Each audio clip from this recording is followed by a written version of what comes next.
ada jalan, ada pembebasan. Para upasaka dan upasika, dalam perjalanan hidup ini kita masih diselimuti ketidaktahuan. Jadi dalam ketidaktahuan kita membuat dan atau menemukan berbagai macam permasalahan, baik yang ringan, sedang, ataupun berat, yang terkadang mendatangkan tekanan yang tiada habisnya, menguras energi, menyita waktu, perhatian, dan bahkan kadang ya harus mengeluarkan biaya yang cukup banyak misalnya. Munculnya masalah tersebut bisa datang kapan saja dan dalam situasi apapun. Buah karma tidak bisa dipilih, baik jenisnya, kualitasnya, banyaknya, waktunya, maupun bobotnya. Bobot yang ringan, sedang, atau berat. Yang bisa dipilih adalah benih yang akan ditanam. Jadi benih yang akan ditanam yang bisa dipilih. Hasilnya tergantung dari jenis benih yang ditanam, kualitas benihnya, tempatnya menanam, perawatan, dan segala sesuatu yang terkait. Maka bila buah sudah masak, panen dihasilkan. Siap atau tidak siap, terlepas dari memerlukan panen tersebut atau tidak, suka atau tidak suka akan buah tersebut, menerimanya dalam kondisi kuat ataupun lemah, dalam kondisi berjaya ataupun terpuruk, dalam kondisi bahagia ataupun derita. Demikianlah panen dihasilkan pada waktunya. Bila berada dalam situasi yang sulit dan menyulitkan, tentu ada keinginan dari kita untuk menemukan jalan keluarnya. Bila kita sedang menghadapi berbagai macam masalah atau menghadapi masalah, tentu jalan keluar yang diharapkan. Ada yang bisa menemukan jalan keluarnya dan jalan itu benar.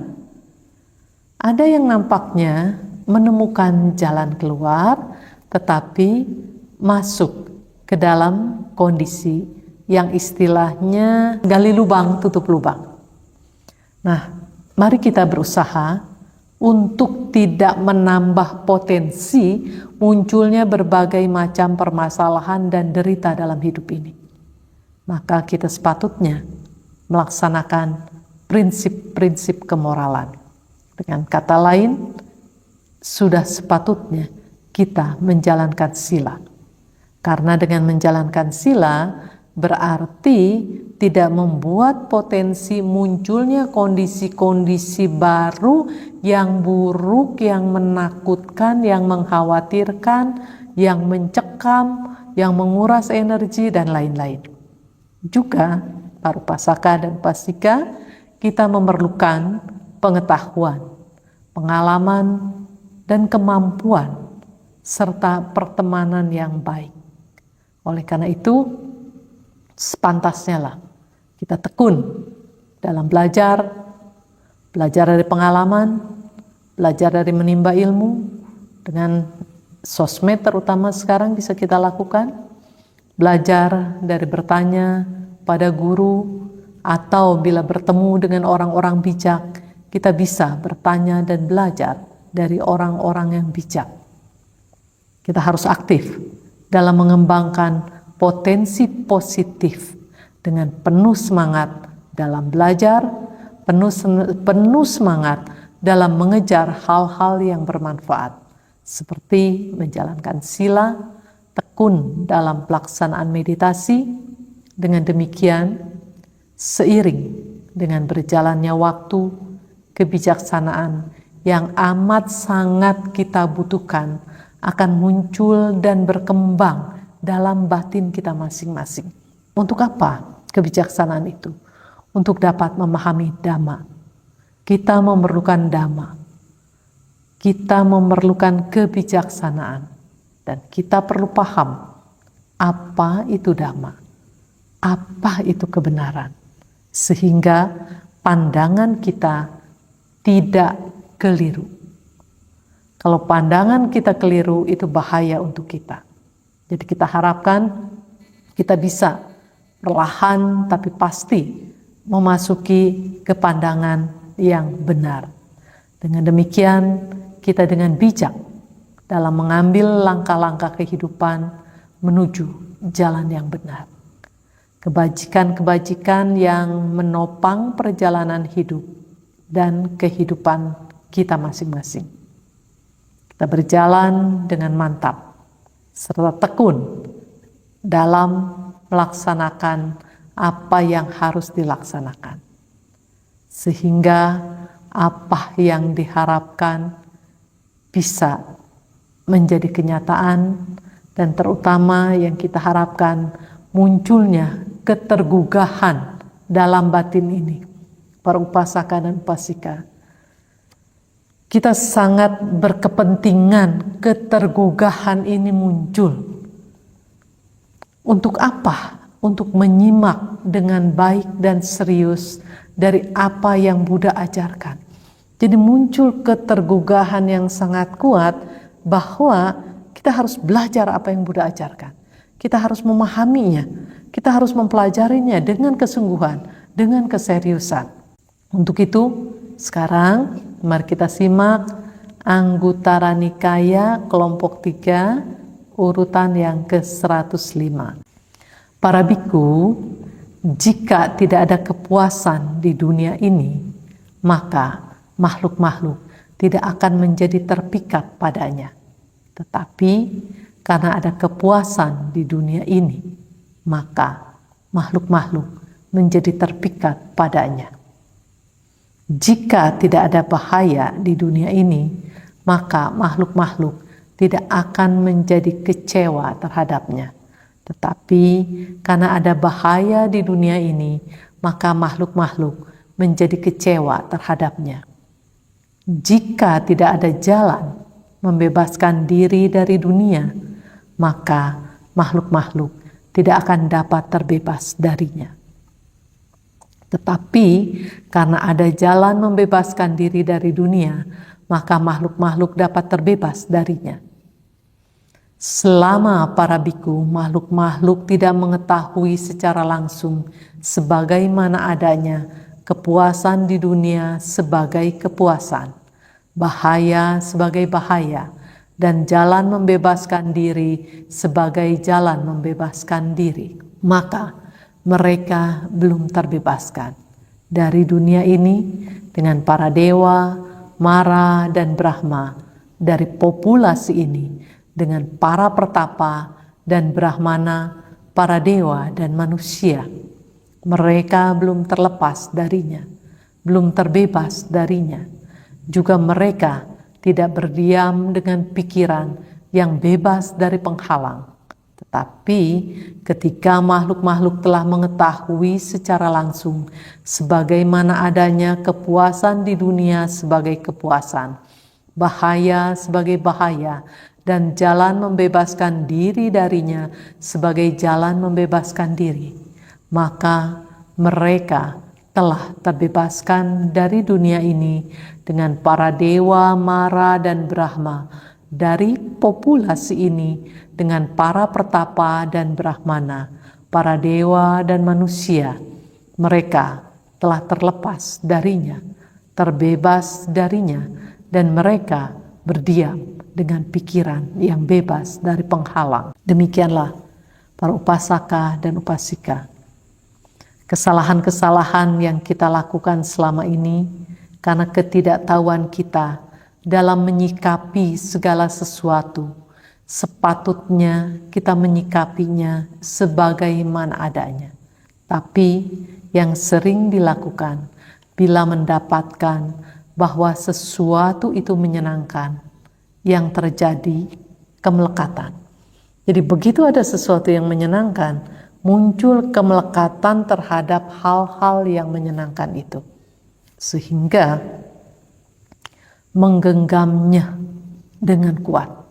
Kan ada kemelekatan, ada kelekatan, ada genggaman. yang kuat dalam batin ini, dan disusul dengan aktivitas mengejar kesenangan itu lagi dan lagi untuk mendapatkan kesenangan-kesenangan tersebut yang ternyata bermata kail derita.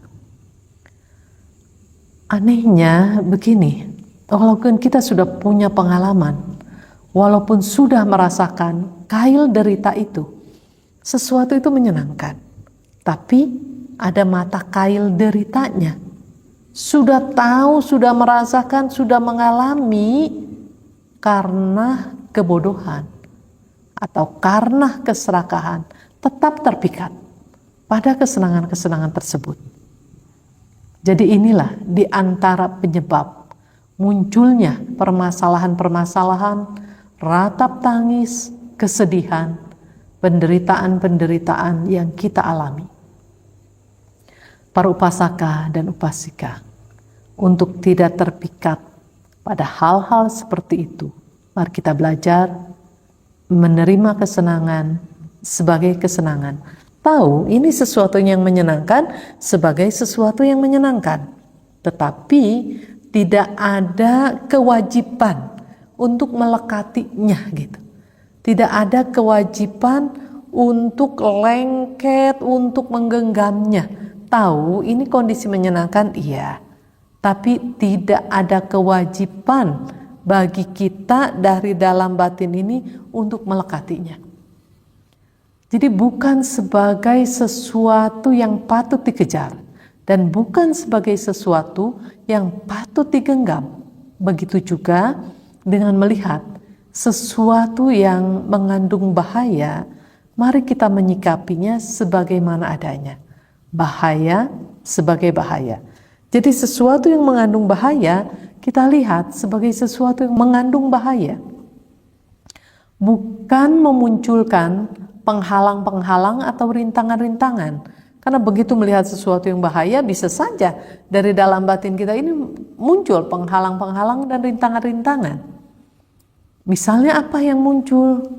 Kebencian, ketakutan, kekhawatiran, kegelisahan, kecemasan. Maka kalau hal-hal tersebut yang muncul di dalam batin kita ketika melihat sesuatu itu bahaya, itu akan merintangi. Jadi dalam melihat kandungan bahaya tersebut dan akan sulit melihatnya dengan jelas dan jernih, karena apa? Karena terintangi oleh hal-hal yang menakutkan, yang membuat cemas dan lain sebagainya. Bila rintangan-rintangan itu muncul dalam batin kita, ketika kita akan mengambil langkah, kemungkinan kita bukan mengambil langkah berdasarkan kebijaksanaan. Karena mengambil langkah bukan berdasarkan kebijaksanaan, berarti kita mengambil langkah berdasarkan hal-hal yang muncul yang merintangi dalam batin kita. Jadi bukan langkah ketergugahan yang muncul. Begitu melihat bahaya, melihat derita, bukan ketergugahan yang muncul, malah pikirannya jadi kacau. Ketika pikirannya kacau, batinnya dipenuhi dengan hal-hal tersebut, tentu langkah yang ditempuh bukan jalan yang benar, bukan menuju jalan yang benar, tapi bisa masuk dalam pencarian jalan keluar, tapi masuknya ke jalan yang salah.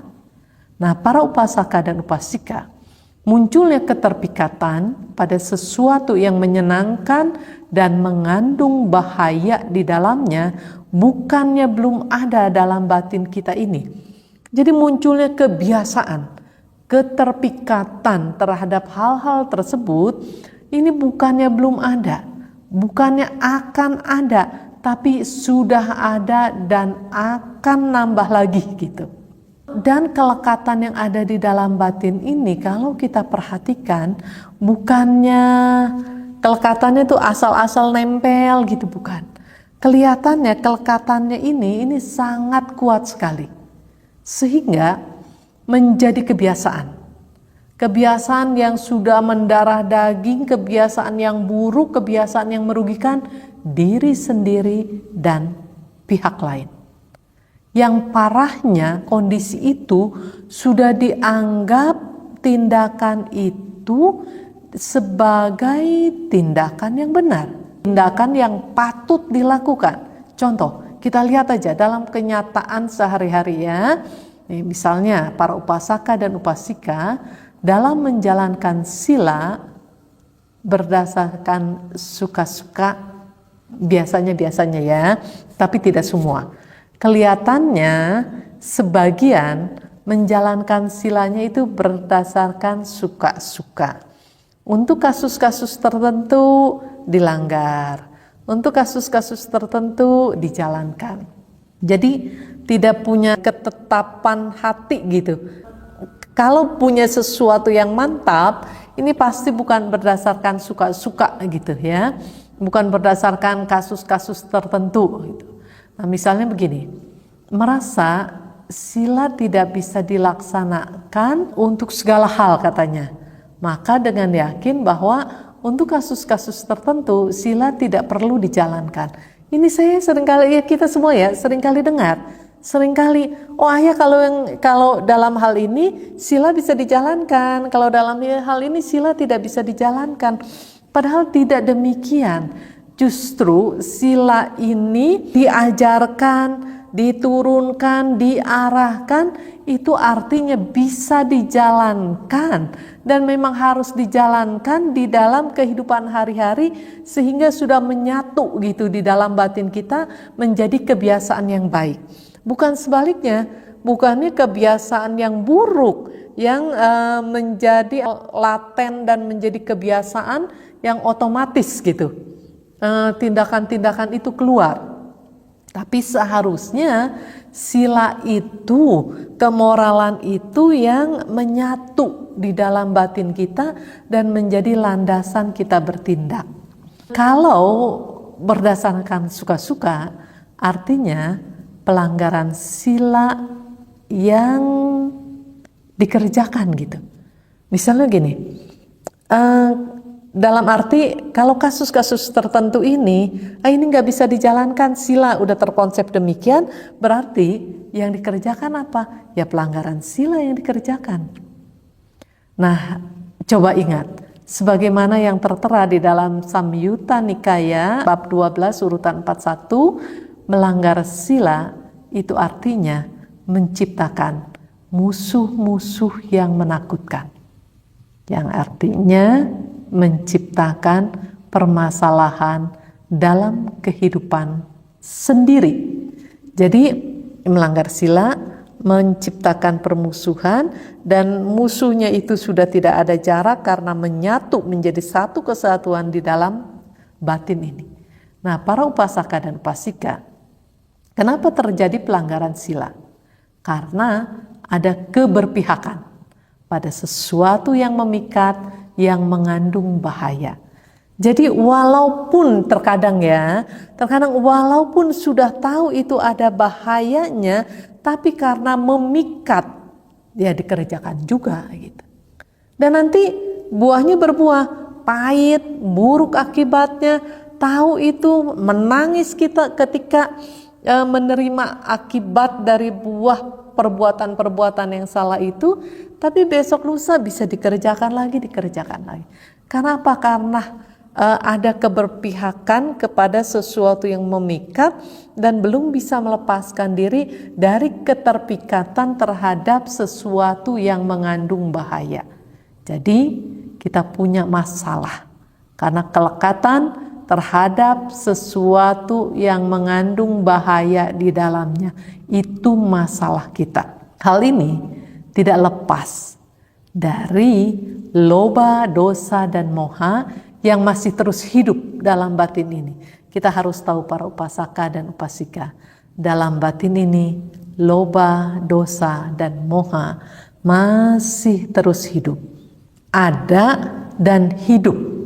Yang dikhawatirkan ini kekuatannya belum bisa dilemahkan, malah makin tumbuh berkembang dengan pesat dan dengan kuatnya, dengan kualitas yang semakin menguat. Nah, untuk itu mari kita usaha masuk ke dalam jalan menuju pembebasan. Karena kalau terus di dalam batin ini dirundung oleh loba dosa moha yang hidup dengan bebasnya, tidak ada usaha dari kita, kita akan terpuruk terus. Kita akan mengalami sesuatu yang tidak kita mau itu terjadi gitu. Jadi sekarang mari kita sama-sama berusaha menuju jalan ke arah yang membawa pembebasan. Karena jalan itu memang ada dan selalu ada. Jadi kita dalam keadaan dirundung loba dosa dan moha, kemudian Buddha telah menemukan jalan. Jalan yang memang sudah ada. Jalan yang memang sudah ada, kemudian ditemukan dan ditunjukkan kepada kita. Jalan apa? Jalan menuju pembebasan. Coba kita berusaha dengan yang terbaik yang bisa kita lakukan agar kita mampu melihat jalan menuju pembebasan. Pahamilah bahwa tidak melaksanakan meditasi bukan sesuatu yang patut dibenarkan. Karena kita memerlukan hasil dari meditasi. Bagi kita yang batinnya nih belum bersih murni, maka kita wajib melaksanakan meditasi. Melewati hari-hari tanpa melaksanakan meditasi, kita harus paham sebagai tindakan yang lalai, tindakan yang lengah, tindakan yang tidak bermanfaat, tindakan yang mengarah pada kerugian. Kita memerlukan sesuatu yang tumbuh dan berkembang dari hasil pelaksanaan meditasi. Karena tadi kita dirundung oleh loba dosa moha dengan segala aktivitas dari loba dosa dan moha ini, kita memerlukan sesuatu yang dihasilkan dari pelaksanaan meditasi. Kita membutuhkan tenangnya batin ini. Kita membutuhkan pandangan hidup yang jernih, pandangan hidup yang benar untuk melihat jalan menuju pembebasan.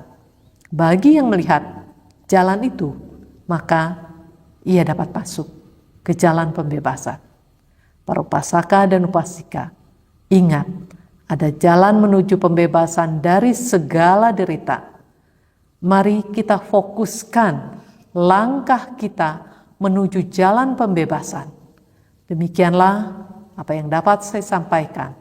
Semoga kita mampu memotivasi diri kita untuk berjuang di dalam hidup dan kehidupan ini mengarah kepada jalan menuju pembebasan.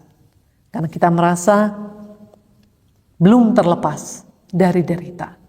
Kita tahu kita belum menuju akhir derita, belum menuju ujung, belum menuju sampai akhir derita. Sehingga kita belum mencapai pembebasan.